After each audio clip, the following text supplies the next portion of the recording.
Hello friends, આજે આપણે બનાવવાના છે વેજ મંચુરિયન.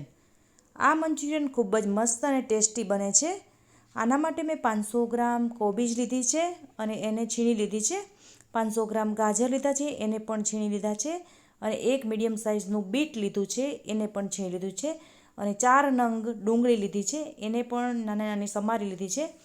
અને એક નાની વાટકી લસણ લીધેલું છે. છીણેલું આદું લીધેલું છે. મરી પાવડર, મીઠું, 250 ગ્રામ મેંદો અને એક નાનો વાટકો કોર્નફ્લોર લીધેલો છે. હવે એક વાસણમાં કોબીજ એડ કરીશું, ગાજર સમારેલું એડ કરીશું, ત્યારબાદ બીટ છે છીણેલું એ એડ કરવાનું છે, અને કટ કરેલી ડુંગળી અને લસણની પેસ્ટ, આદુની પેસ્ટ, મરી પાવડર, મીઠું ટેસ્ટ મુજબ નાખવાનું છે. આ બધાને સારી રીતે મિક્સ કરી લેવાનું છે. એકદમ સરસ મિક્સ થઈ જાય ત્યારબાદ આપણે ધીમે ધીમે તેમાં મેંદો એડ કરવાનો છે. થોડો થોડો મેંદો એડ કરતા જઈશું અને મિક્સ કરતા જઈશું. થોડો કોર્નફ્લોર એડ કરીશું અને સારી રીતે મિક્સ કરી લઈશું.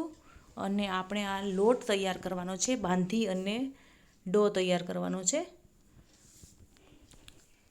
ધીમે ધીમે મેંદો એડ કરવાનો છે એટલે લોટ ઢીલો ન થાય. એકદમ સરસ માપસરનો લોટ છે એ બાંધી દેવાનો છે આનો વેજ મંચુરિયન માટે.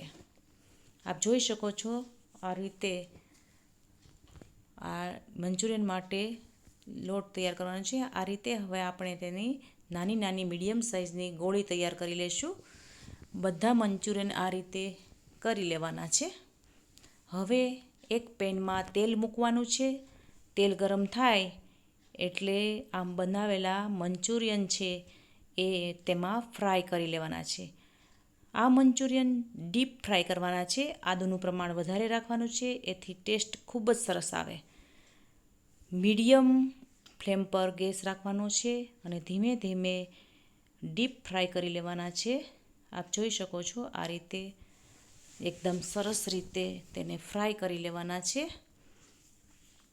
હવે આ રીતે બધા જ મંચુરિયનની ગોળી છે એ ફ્રાય કરી લેવાની છે. આપ જોઈ શકો છો આ રીતે ડીપ ફ્રાય થઈ ગયા છે. હવે એક પેનમાં 1 ચમચા જેટલું તેલ, ઝીણી ઝીણી સમારેલી લસણ એને બ્રાઉન કલરનું થાય ત્યાં સુધી રોસ્ટ કરી લઈશું. ત્યારબાદ લાંબી સ્લાઇસમાં કટ કરેલી ડુંગળી છે તે એડ કરવાની છે.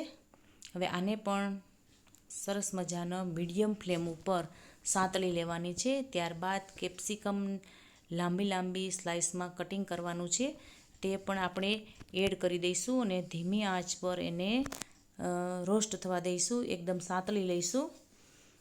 આપ જોઈ શકો છો આ રીતે. હવે આપણે આ ત્રણેય વસ્તુ સતળાઈ જાય ત્યાર પછી સોયા સોસ 2 ચમચી એડ કરવાનો છે. રેડ ચીલી સોસ 2 ચમચી, 2 ચમચી ગ્રીન ચીલી સોસ નાખવાનો છે અને ટોમેટો કેચઅપ અડધી વાટકી એડ કરવાનો છે અને આને સારી રીતે મિક્સ કરી દેવાનું છે. હવે આ સ્લરી છે, કોર્નફ્લોર અને પાણી એડ કરી મિક્સ કરી અને આ સ્લરી તૈયાર કરેલી છે એ પણ એડ કરવાની છે, જેથી મંચુરિયનમાં થિકનેસ આવે. થોડું પાણી એડ કરીશું અને ધીમે ધીમે તેને ઉકળવા દઈશું. એકદમ સરસ ગ્રેવી તૈયાર થાય ત્યારબાદ આમાં જરૂરિયાત મુજબ મીઠું એડ કરવું પડશે.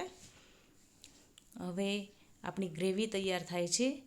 આ ગ્રેવી સરસ ઉકળી જાય ત્યારબાદ તેમાં રેડ ચીલી પાવડર નાખવાનો છે અને ઉકળવા દેવાનું છે.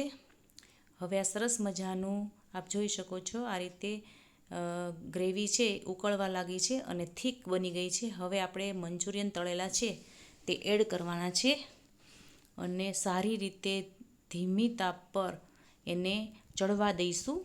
આપ જોઈ શકો છો આ રીતે બધા જ મંચુરિયન સરસ મજાના થઈ ગયા છે અને આ તૈયાર થઈ ગયું છે આપણું વેજીટેબલ મંચુરિયન. આ મંચુરિયન ખૂબ જ ટેસ્ટી, સ્પાઇસી અને મસાલેદાર બને છે. આમાં આજીનો મોટો ઉપયોગ કરવાનો નથી. આનાથી નુકસાન કરે છે, પણ આ ઘરે બનાવેલું મંચુરિયન એકદમ મસ્ત ટેસ્ટી સ્પાઇસી બને છે.